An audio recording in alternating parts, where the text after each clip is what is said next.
दोस्त नमस्कार दोस्तों। आप लोग बहुत पसंद करेंगे और करते भी हैं। और मैं एक तुलसी का गीत लेकर आई हूँ, इसे लाइक जरूर करिएगा।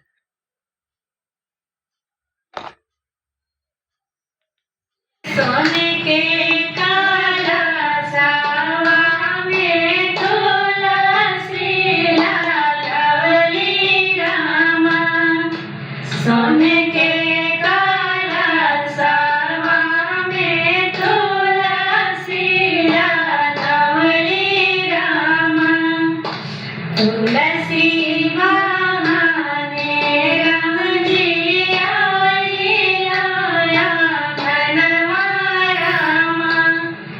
तुलसी बहाने राम जी आई लाया धनवा रामा।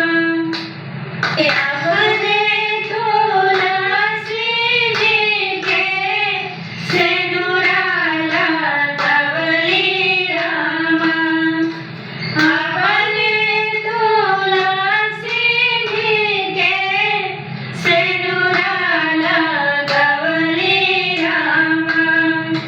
सिंदूरा बहाने राम जी आई लाया धनवा रामा। तुलसी